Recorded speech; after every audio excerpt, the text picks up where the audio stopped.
Okay. Oh, God. It just decided to go again. Let's just stop that.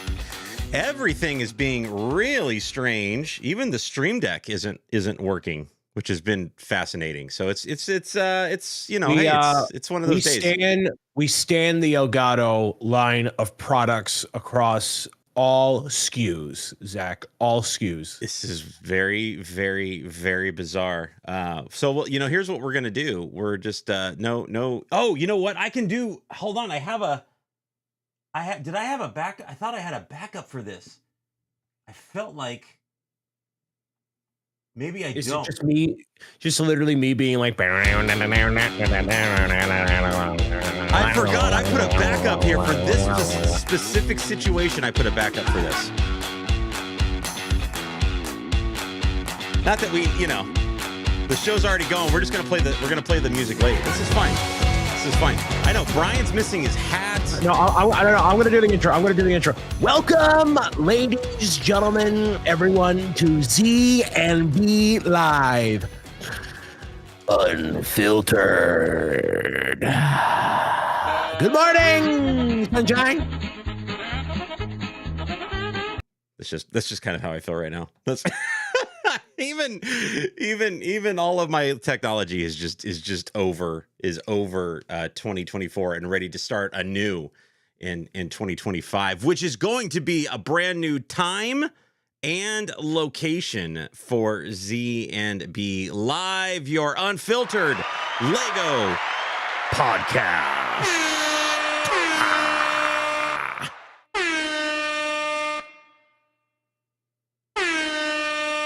How's everybody feeling this morning? Hopefully good.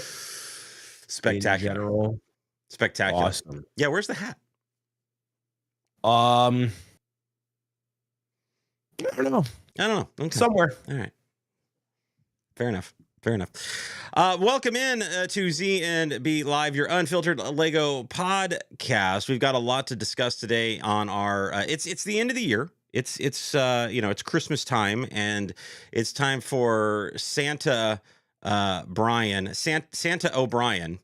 and Santa Xanta M. Rutledge to talk about their naughty and nice list. And we're going to start this week with the naughty list, and next week work into our nice list. And if you are joining us live in the YouTube sphere here, would love you to join in on the conversation. And when the show is over, stick around, because we're going to have our post show where we get to dive a little bit more deep into some of the things that we talked about. One of the benefits by catching us live here on YouTube as opposed to later on one of the either pre-recorded shows here on YouTube or on podcast channels like Spotify, Apple Podcast, all those things, you can engage with that conversation and do all the things. If you've not yet liked this episode, if you're watching it after the fact or watching it live right now, go ahead and hit those heart buttons, hit those like buttons, like, subscribe, do the YouTube things, and don't forget to check us out over on Spotify and Apple Podcast as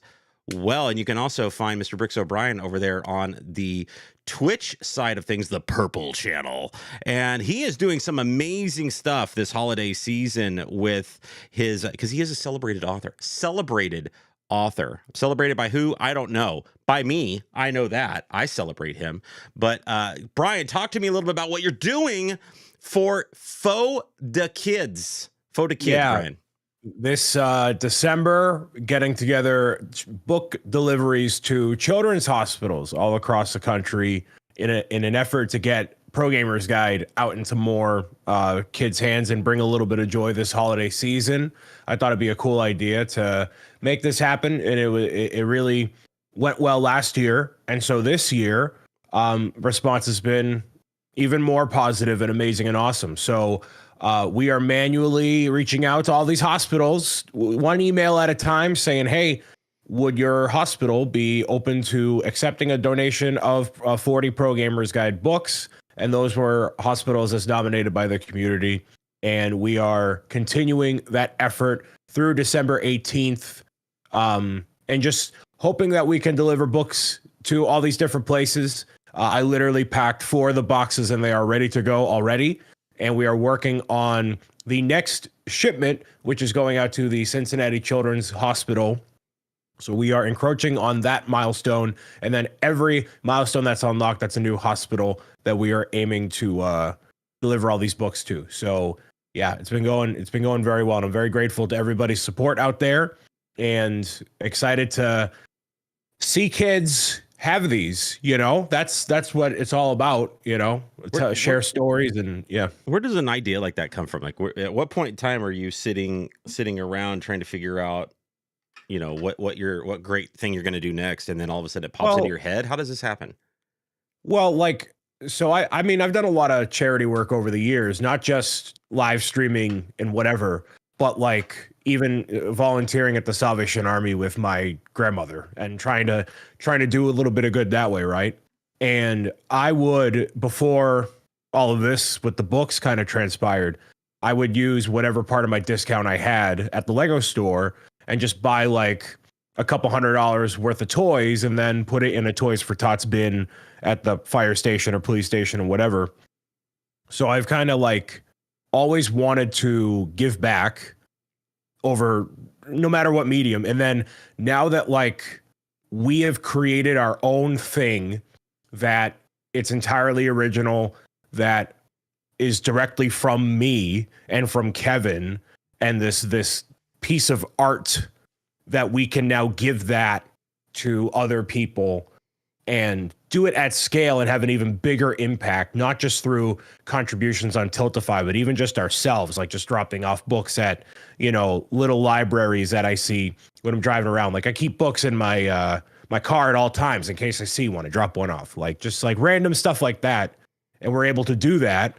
So why not do that even more? And especially now during the holidays. So Absolutely love that. And it's like $15 on Tiltify gets you the book, but every little bit kind of helps fund that whole thing, right? But like it's like $15 per book or whatever, right? Is that kind of how it works? And that factors in like all the shipping, the labor, the extra sticker sheets we give the hospitals, and the everything. So it covers everything on average. Yeah. So there you go. So he'll be live later tonight, and it goes through the 18th, right? Did I have that date right? So Yes. Make sure you get on over to his Twitch channel. All of our links are always, for all of our social medias and things like that, are always in the description here on YouTube for this, and the description on all the podcast channels and everything like that. So you can easily click and find us and head over there. But we do make it easy. It's just the names that we have here on the screen. So Zach M. Rutledge everywhere on the internet. Bricks O'Brien everywhere on the internet. And I am putting the campaign in the live chat if you're watching on YouTube, in case you haven't been to my corner of the internet yet to see it. So you can take a look there if anything piques your fancy. And for every book that's contributed, that's adding even more time to my final birthday bonanza. So if you want to see me suffer for what's now 11 hours, you can add to that timer and spend even more time with me in January. We got to get you to 24. He's never done a 24-hour stream on his channel. Zach, I promise you, it is logistically impossible at this point. I'm not trying to gas it up either. Like, there's no chance it gets to 24. Nowhere near close. It does not happen. I think Lindsay was telling me that if everything gets fully funded or whatever, like it's that equals 24 hours, right? Or something, like there's a number there. Well, basically, there's no shortage of hospitals that are like accepting the books. So where I'm really just limited by how many books I have here.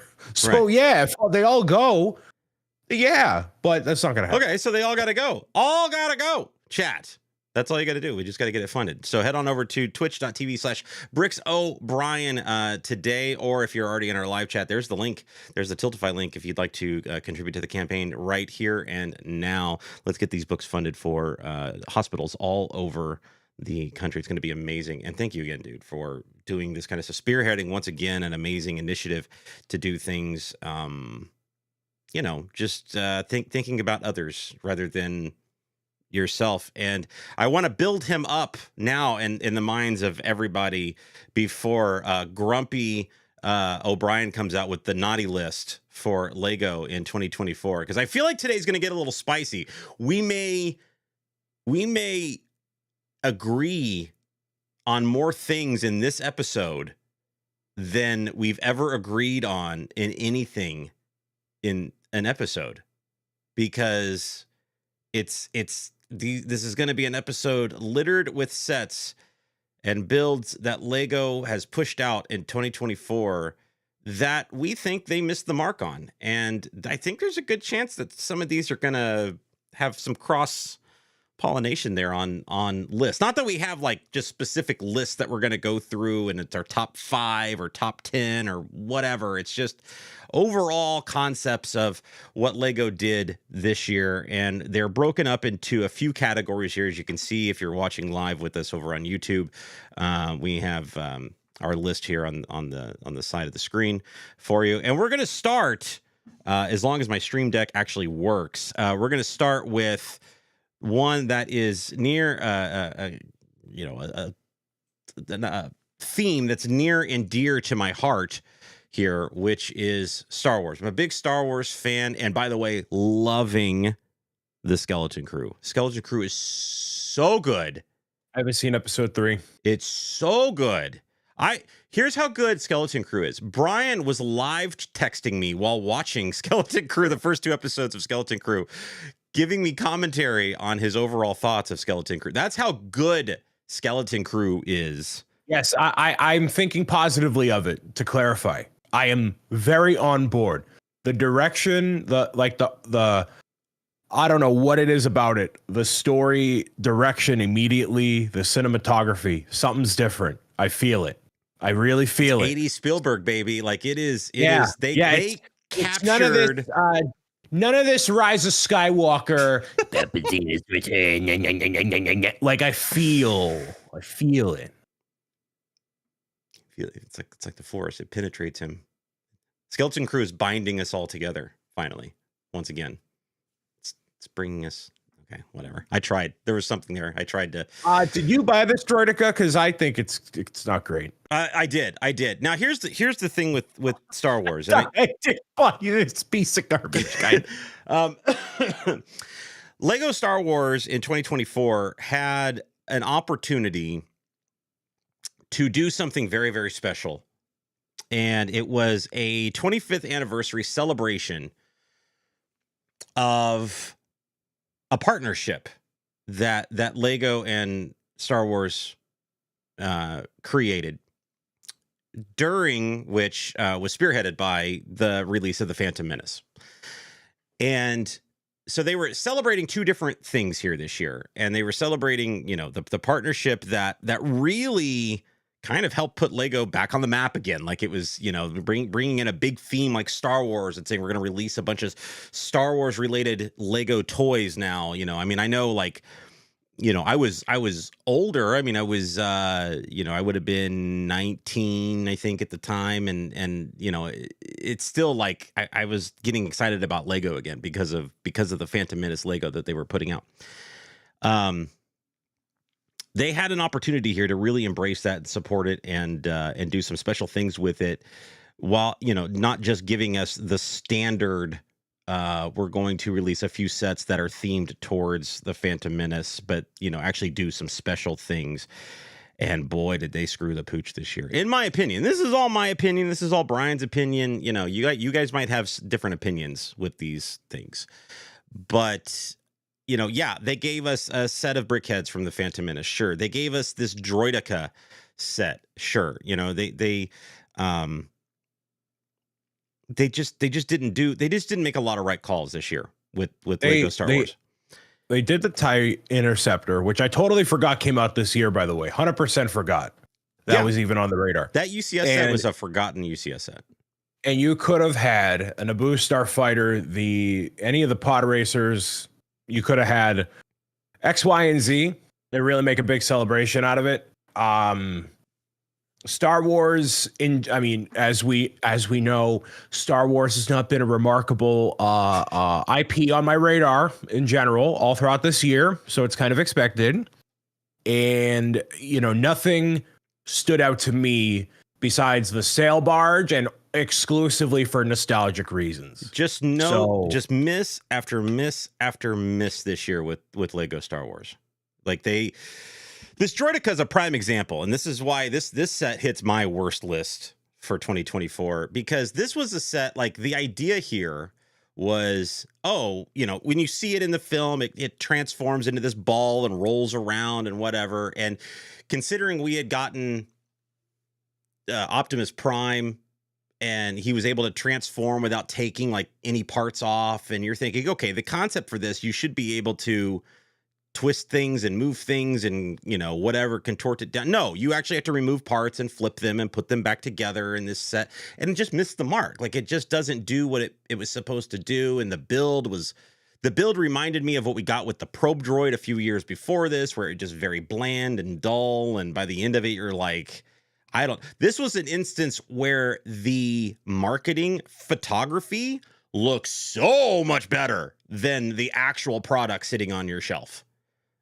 100% looks better. And that was the same way with the probe droid. The probe droid looked better in product photography than it did when you actually see it in person. And the Droideka set here is the exact same way. But so they missed on this set. They had the huge Captain Rex controversy this year, where we had the Captain Rex come out with the Venator, and this was an exclusive Captain Rex that was only going to be available in this set.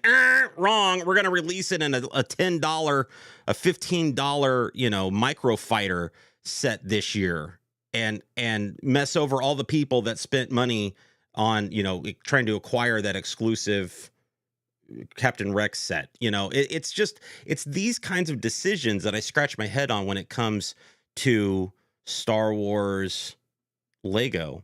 Oh, and by the way, speaking of Skeleton Crew, they also released that set months, 6 months before the show came out, to the point now where people forgot it even existed, right?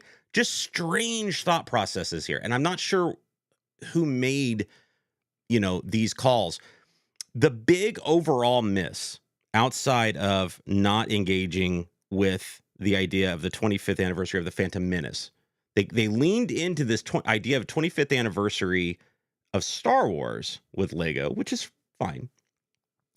They released a UCS set in the TIE Interceptor that had nothing to do with anything at all in the 25th anniversary. In May, the UCS set in May was a TIE Interceptor, had nothing to do with anything. And then you have some Lego brass out there saying, oh, well, we released the X-Wing, so if you're going to have the X-Wing, you need the Luke's X-Wing and a TIE Interceptor never even met each other in battle in the films, ever.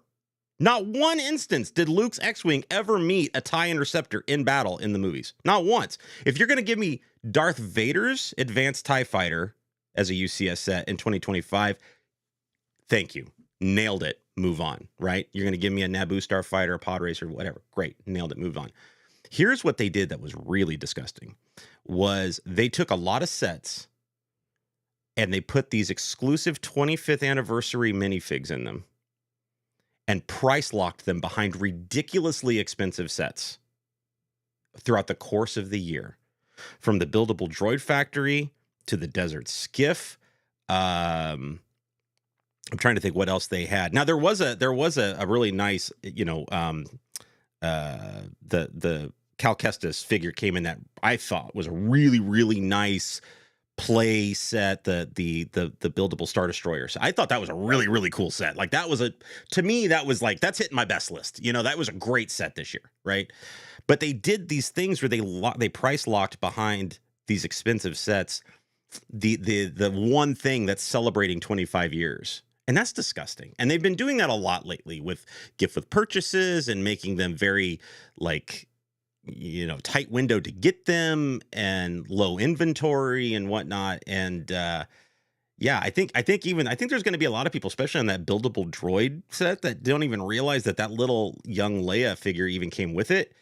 And so 10 years down the road, people are going to be like, wait a minute, this thing existed? Where did that come from? Right?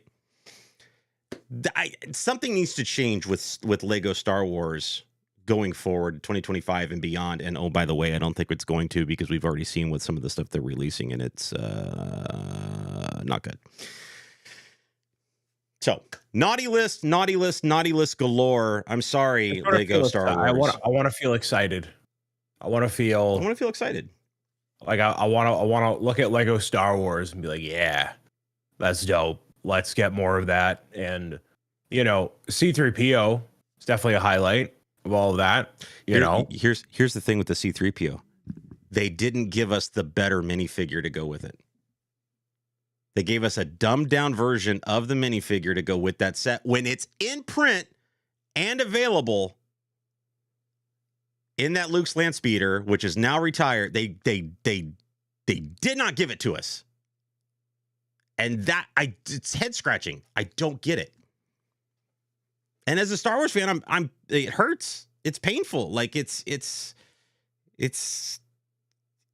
slap in the face a lot of the times. And I'm not a fan. That Desert Skiff is another one. That Desert Skiff should have been bundled with the sail barge. The sail barge should have come with the Desert Skiff set, and then that Desert Skiff set should have been sold separately as well, like it was. You can have multiple. So you have multiple. They did the same thing with the Cantina. The Cantina gave us a smaller version of the Cantina with the Greedo ship, right? So it was like Han's little, alcove there in the Cantina as a set with a little bit of a bar, and then the Greedo ship. That was a set. And then in the bigger Cantina set, they gave us those exact same elements, but slid them into the larger overall set. The same thing should have applied here with the Desert Skiff and the sail barge, and they chose not to. And those are the head scratching moments that I struggle with Lego Star Wars as one of the biggest themes and brands that they've got. If you want to continue to hurt the trust of your audience, keep doing things like this, and eventually people will stop buying them, and it'll be too late. I feel, I'm concerned because I want my Lego to do well. I want my themes to do well. They're going to do well regardless of how they deal with Star Wars. That's it. They gotta make good stuff outside of it being, I don't know. Like they really should go with that idea of the Death Star that would be 2026, right? What I said. Yeah. I think you at this point, the marketing plan for next year is probably already decided on what they do. But there's a reality where you tee it up and then, the Death Star is your grand slam, but we'll see if we ever get there. Mm. Well, where they did take us this year with the idea set was to some pretty cursed and head scratching sets. From the Magic of Disney set to a overpriced buildable cell phone holder in the telephone booth to the head scratching family tree set that we got. Ideas sets turned in some interesting things, and I'm curious, Brian, your thoughts on overall ideas sets this year. Are we off base here? Was the Magic of Disney telephone booth family tree, were these good sets this year? I don't particularly care about anything Lego Ideas that's coming out right now. And I feel like it's very circumstantial for a lot of people. And Ideas is tough to get into as a line because it just varies so much across the board. With the things that have been off, like that Mickey, I don't know where something went wrong with the upper portion of the head. Something went wrong. I don't know. I really don't know. The family tree specifically, that's Lego's attempt at being like a household brand, like integrate Lego into your everyday life, not just into the nerdy room you have in your office or your basement or whatever, right? So you could have that on your fall accessories or spring accessories if you really wanted to. So do those kind of people buy Lego like that? I don't think so, but we still got it. The telephone box really only specifically for specific people that either live in the UK or have a affinity for that. I don't. A lot of these feel, I don't want to say not useful, but they don't do anything outside of the box, I guess. I'm just not passionate about most of the things and ideas. Somebody in our live chat mentioned, maybe they were trying to fill a specific spot.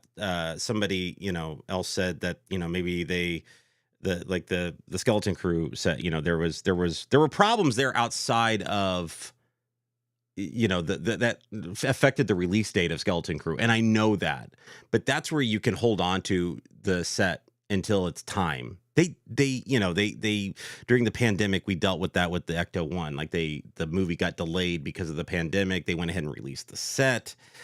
But I feel like Lego has changed since 2020 quite a bit, to the point now where we're on back-to-back January 1sts, where we're getting almost or over 100 sets being released.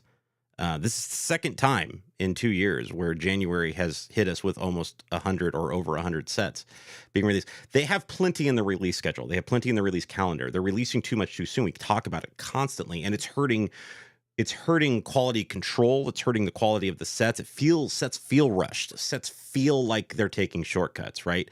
So delay it. If there is a problem, give yourself a pad to delay some of these things and get it right. Delay a Skeleton Crew set until it's closer to the release of it. Take your time with a Disney set, and like this, and make it better. Take the idea set. Well, this Disney set was not a good set this year.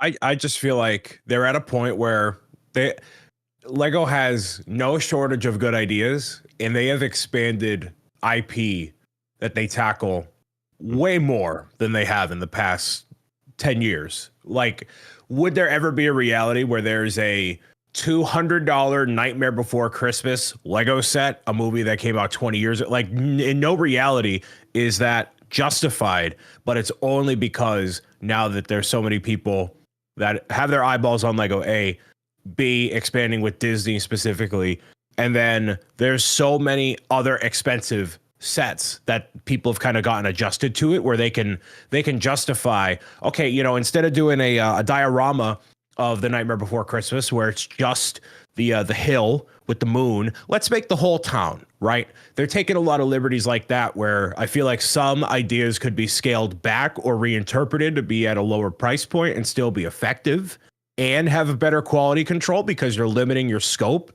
But some projects have gotten too far out of the scope and have thus suffered for it.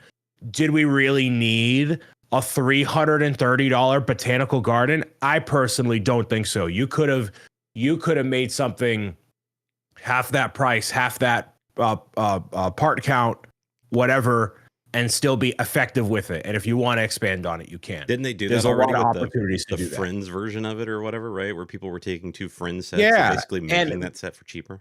Maybe that's too. Maybe I think 180, and you can get two of them if you want to, and put them back to back. Boom, you got a full thing. Like that's just me. So I know this happens a lot with games specifically, right? If you just let the creative team just kind of run rampant with it, right?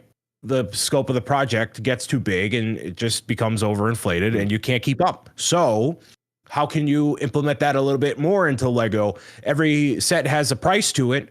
So why not just price it more effectively and be a bit more conscious of that and limit that scope? They say this a lot of times, and especially in movies, right, where you have the boardroom that gets involved with a film, and then they start making cuts, and they basically they cut up the film, and they end up moving it into a big melting pot, right? Then they just start pulling out random elements from said film and trying to piece it back together, and then we end up getting Rise of Skywalker. Like you start trying to chase different ideas. Do you think that happens with these Lego sets? You think it is like a boardroom situation where too many people get their fingers in the pot? I know they've hired a lot more designers, and they have hired a lot more people in general, and they are, expanding.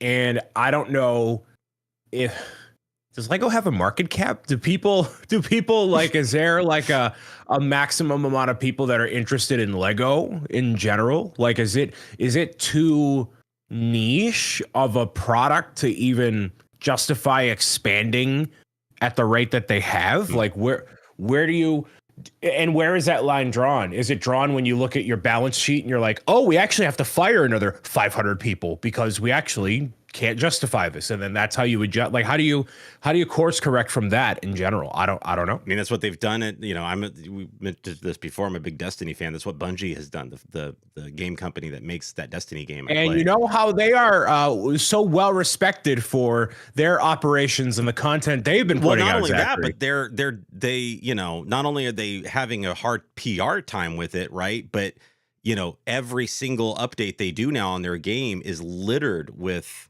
glitches and bugs, and to the point where the game becomes unplayable. And it just happened this week where they released a new big update and nothing's working and the game can't progress and yada yada yada. And they've lost now, this is why I keep going back to this same topic, they've lost now the trust of their audience because of that, because of the amount of hiring they had to do, but then the amount of firing they had to do, and then now their product is suffering because of it. You run that risk. You run that risk of doing too much, too soon, too quickly, whatever, and you can end up breaking this trust that you've created over so many years. And I'm concerned that we're getting into that territory with this particular brand, and that bums me out. Yep. Next up, we have Marvel. Nothing's working. There we go.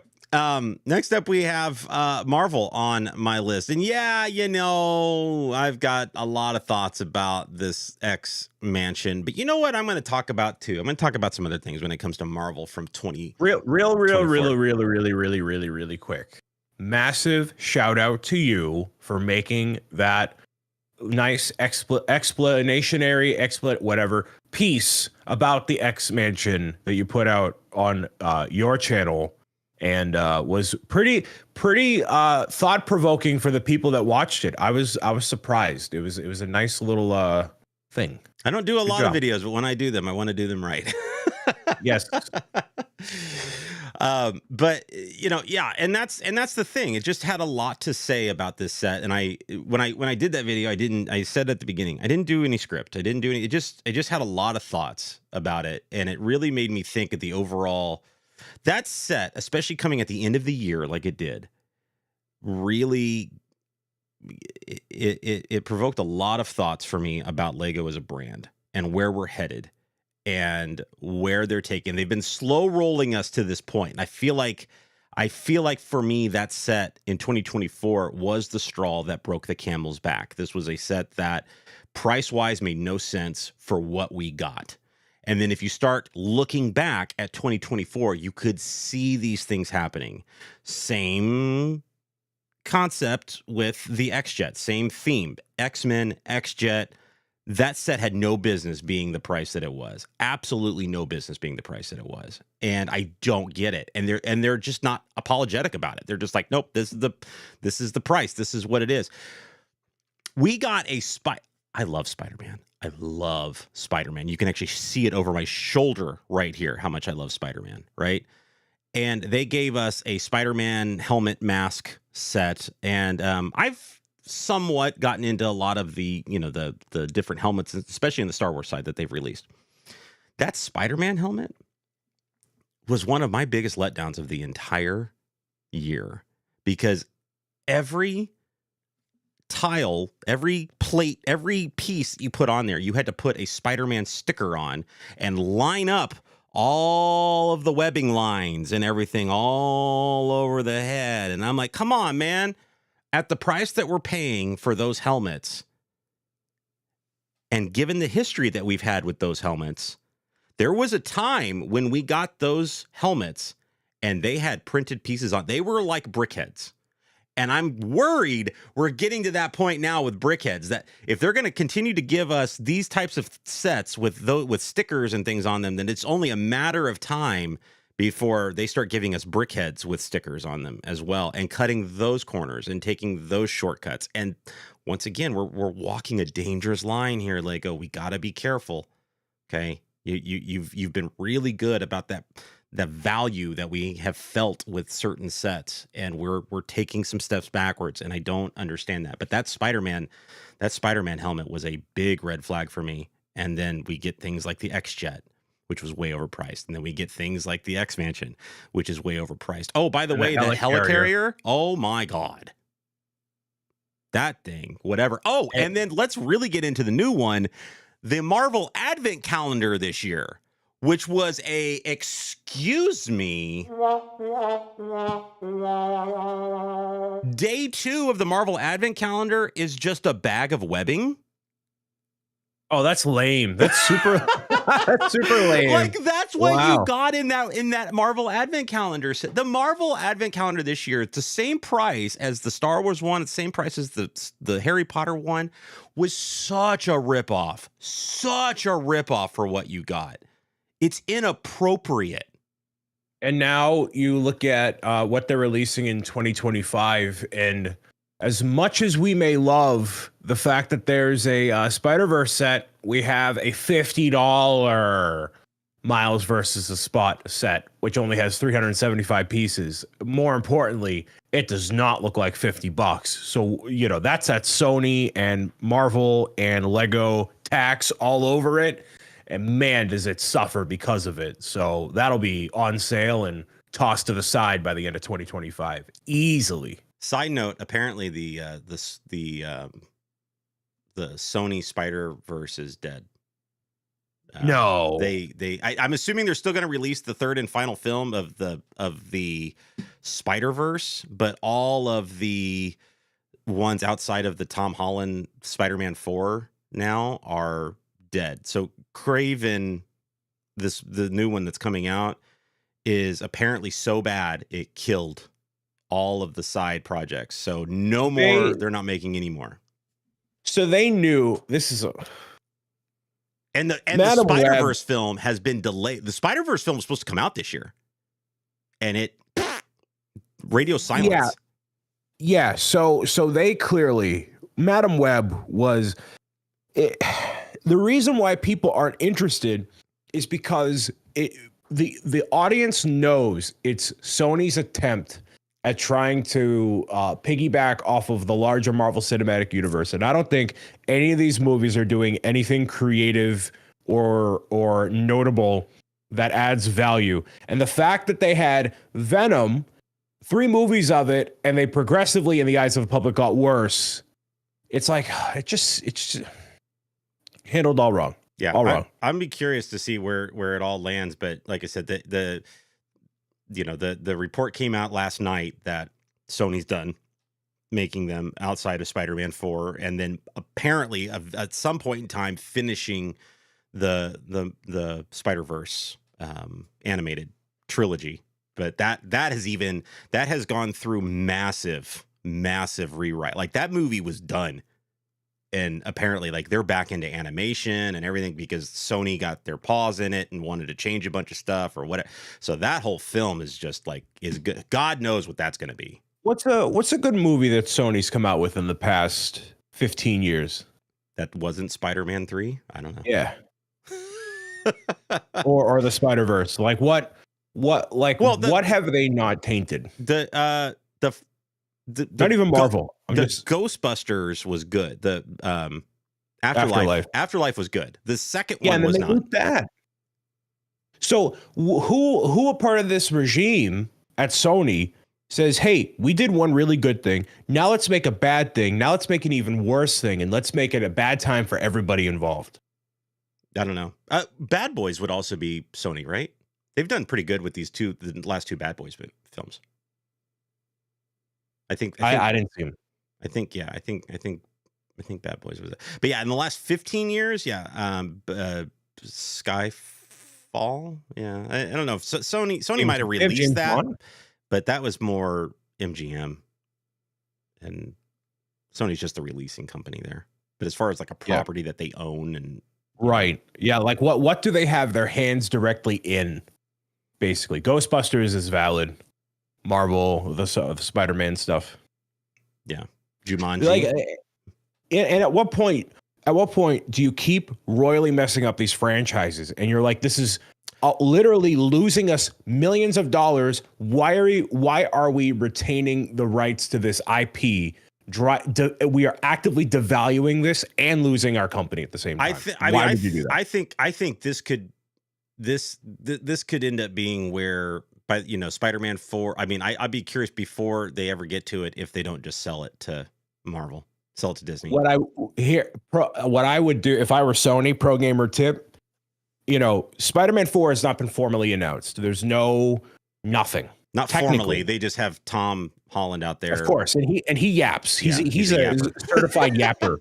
All right. What I would be doing if I'm Kevin Feige, I'd be doing a lot of this right now. I'd be sitting back in the chair. You're watching Craven. You're watching. It's like watching your ex-girlfriend implode. You think you're watching them explode, and you're like, oh yeah, no, you're gonna stay with that guy. You're gonna make this out. Oh, okay, yeah. I'm not gonna do. So he's just waiting, and now they're at the point. Spider-Verse is nuked. Craven's nuked. He's probably just like, you want to sell the rights back. We want to sell the rights back to you. They want it because they have a whole land and Disneyland and California Adventure dedicated to Avengers, right? Right now they have one ride. And you know who's the star of that ride? Spider-Man. Sucks. Tom Holland. Like, that's it. They have the not Tower of Terror too. That was already there. That was established before. Yeah. That was established before Avengers Campus even opened, right? They designed all their shops and everything. Like, it's Spider-Man. Like that, they have a big shop, it's Spider-Man. They have a big ride, it's Spider-Man. And it's not even not even they own it. They don't even own it. Like, that's how scary it is that and I just feel like they've been waiting. Like, they're waiting for it to implode so they can just pounce and say, all right. I literally think it is watching your ex-girlfriend self-destruct. Yeah. It's just, yeah. And it's working. It's to working. be fair, it's working. Well, it's working. So speaking of self-destructing, well, shoot, let me just. No, is a good segue. Actually, you got a point. Speaking of self-destructing here, DC has done some interesting things, and once again, we've talked about it on this show over the course of this year that.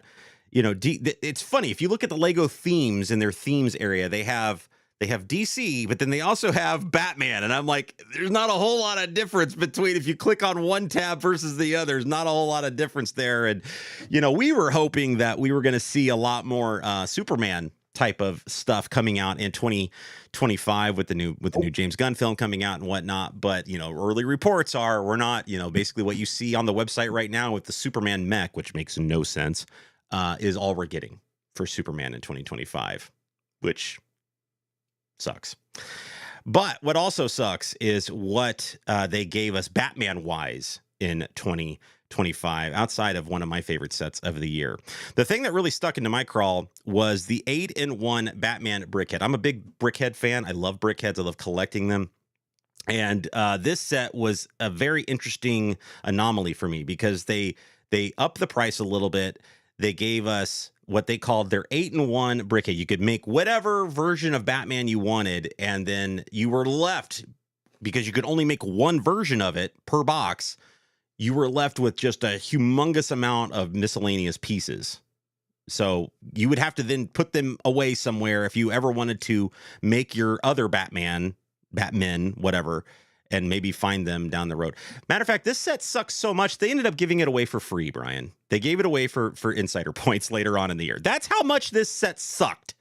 Well, they were like, no, sorry. Here it is for free. Let me do that. I think, I mean, I didn't buy this, so how can I comment? But I like the idea on paper of one set where you can customize it to be any Batman you want it to be.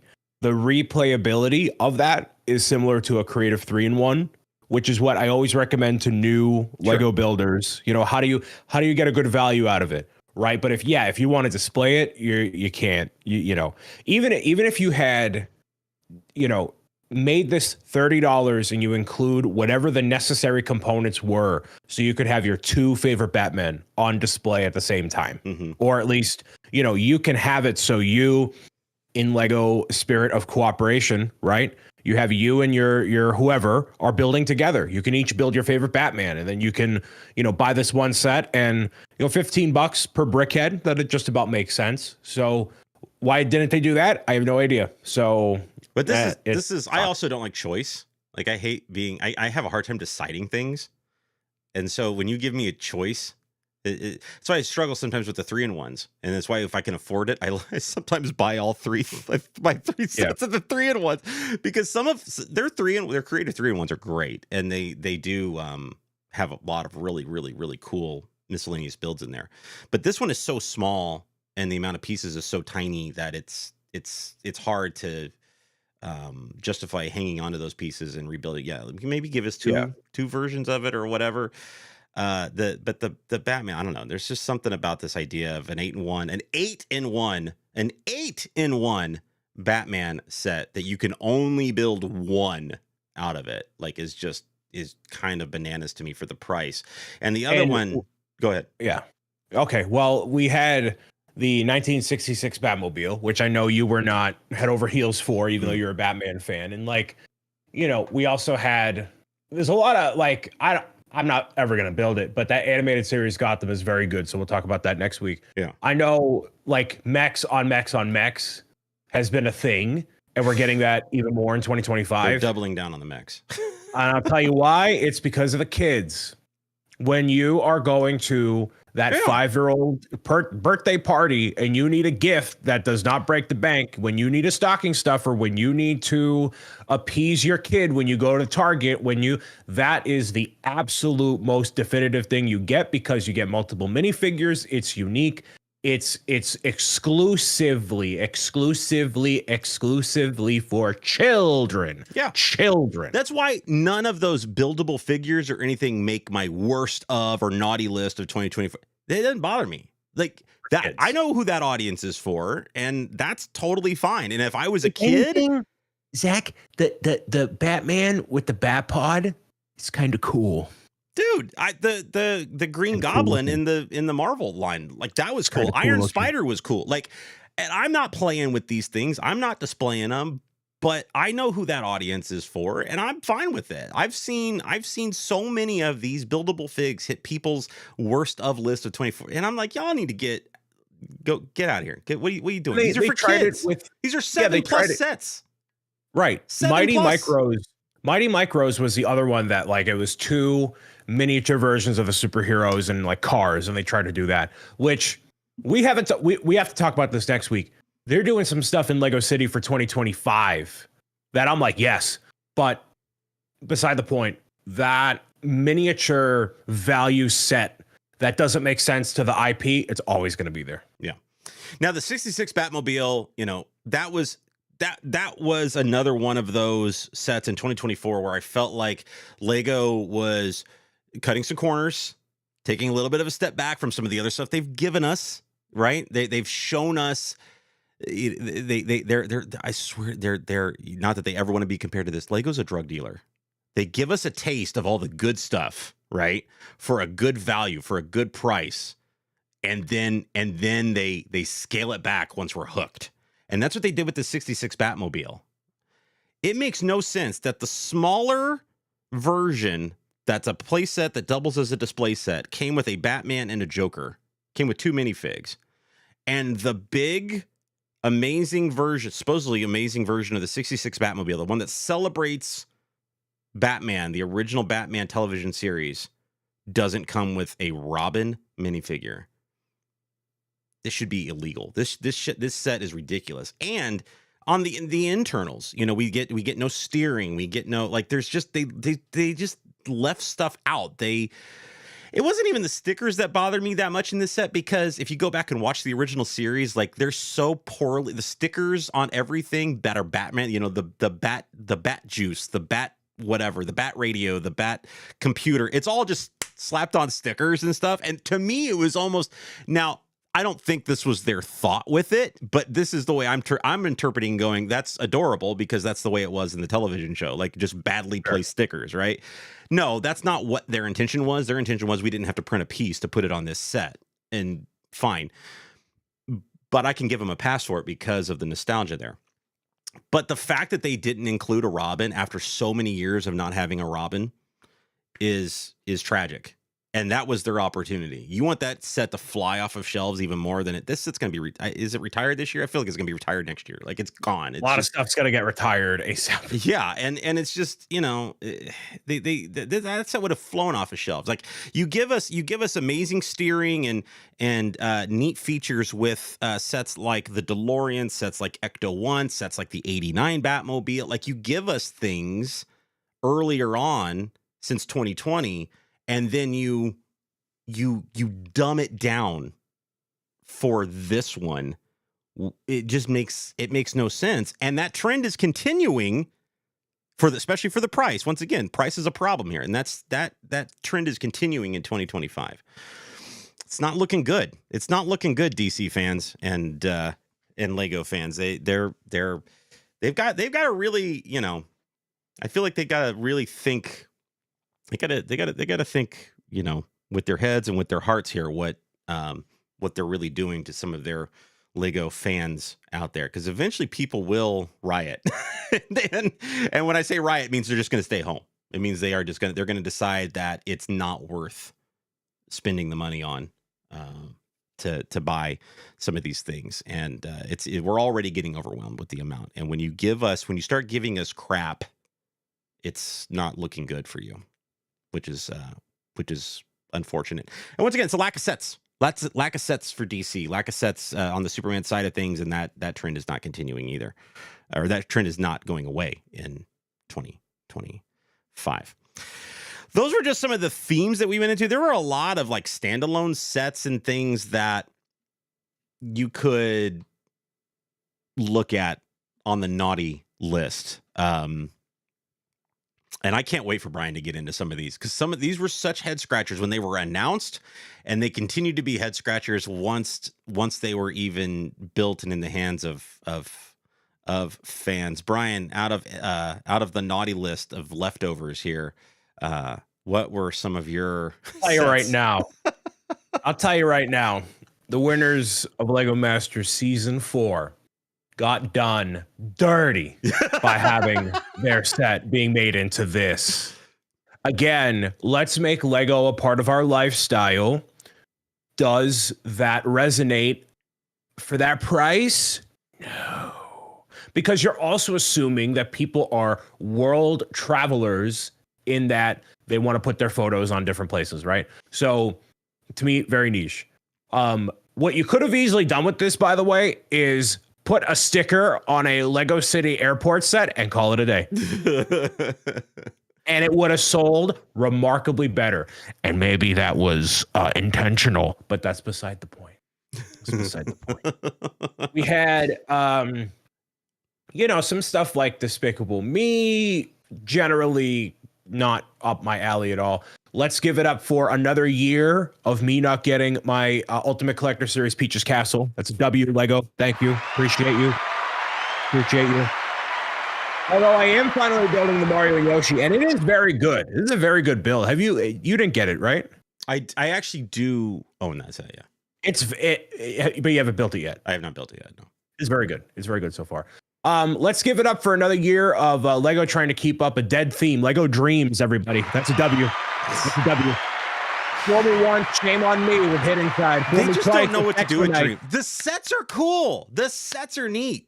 No one cares. No one cares. But that's the problem. Nobody cares because nobody's watching the show. Nobody cares. So let's take all of that. I mean, I know Wicked Mania is going.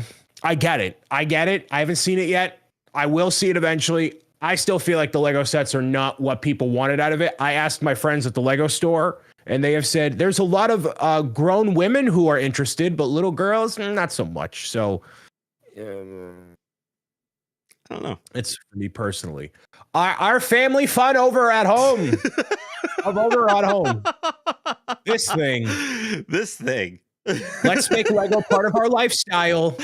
Oh, welcome to the Rutledge family. Like you can clearly, Zach, Rachel may have purchased in her time of being the wife of the home, right? A piece of woodwork or whatever in the front of the home that says the Rutledge family. Like you could totally see her doing something like that to make it feel more cozy and homey, right? That's what you kind of do. This is the equivalent of that for the Lego nerds. And would Rachel buy this and willingly put the see what I mean? So who is this for? Why would you bother with this? I don't know who this is for. I don't know who this is. This is the the freaking travel moments. Like I just don't know who this is for. Perfect.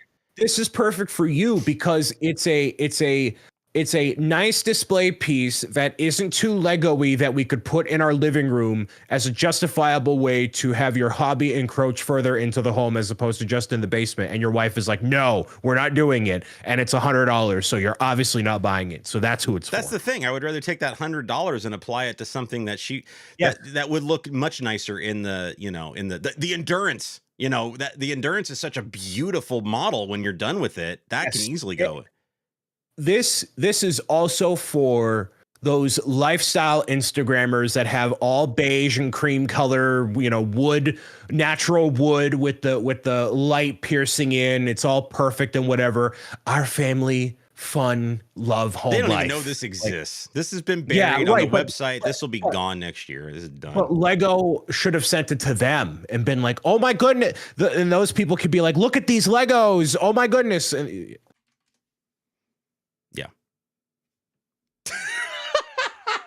I still don't understand this one. I got nothing on this one. This is I don't know what they're doing here. Remember when I said Lego is hiring a lot of designers? I didn't say that was a good thing. I didn't say. How do you get this? How do you do this as your first helmet? You know what's really funny, Zach? Mask, whatever. Would not Lego, Sonic. Sonic and Lego put out a April Fool's Day joke, and it had basically the body of Sonic and a head not too dissimilar from that in Sonic style, and it was all messed up for April Fool's, whatever. There's a body that exists to this, and you can have a Sonic that's a posable, like a standing figure that's about that tall, like, a foot and a half, or no, about 13 inches tall. It's out there. It's in a trailer. So why just give us a head, let alone just giving us head, but also no body and on a gray pike? Like, is this the 1400s? Why is this? Okay. I question, and yes, I am looking at chat. I question any child that loves this set. I question their decision-making abilities. You hear that, Eric Jameson? Your kid is getting coal in his stocking for Christmas because he likes the set. This is naughty above naughty. Like, this is so naughty. I don't understand, because it's not even a combo. It's not even just the set. It's a combination of, this is the first helmet, mask, head set we got from Sonic, not your title character, not Sonic, not his counterpart in Tails. It's meant to promote the movie that's coming out. That's 9 days away. That's why. How long did this set come out, Brian? I know, it's like 7 months. Yeah, it's been a minute.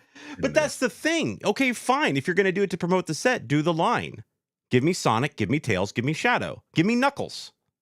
Give me the whole thing, right? If you're going to promote the film, promote the film. This makes no sense as a standalone, had never been done before set. This would be like the equivalent to making a Mario set for the first time ever, doing a Mario head helmet statue thing and putting Toad as your one and only version that they had available. It would make no sense.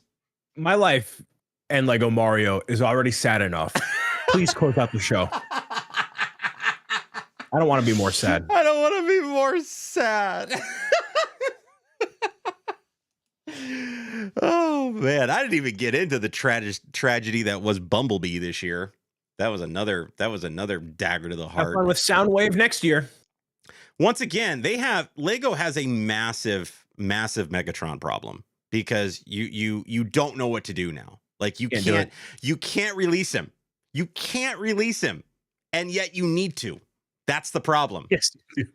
No, Soundwave would be it. I wasn't joking, right? That'd be the next one. That's the rumor, right? Soundwave would be the rumor, but that's going to sell even worse than Bumblebee. So we went right down. Soundwave might be cool if they do it right with, tapes and things, and you can interchange them and what. I just don't know how they can make the tapes at that scale transformable. Like that's where it's going to be a little tough for them and for everybody. I don't know. Good luck. Oh my God. The naughty list was something else this year, but next week's going to be fun. Next week with the nice list, I think it's actually going to be really, really enjoyable because I've got a lot of sets. It seems like Lego did us dirty this year, but there are a lot of sets that came out this year that Lego really kind of knocked out of the park. And I'd be curious to see if Brian agrees with some of my sentiments on some of these, on this nice list, and if I agree with his as well. So tune in next week for that. Don't forget to check us out on all the podcast channels that you can find, the Apple Podcast, Spotify. Check us out here. Don't forget to like, subscribe over on YouTube. And if you are live with us right now, stick around for the post show because that's coming up as long as the computer and everything holds out, which we'll see how it goes. Thank you guys so much for being here. Mr. Bricks O'Brien, thank you once again for another spectacular show and your amazing commentary. I appreciate you all. We love you all. And we'll see you guys here in the live show just a little bit. Until next week, for the rest of you,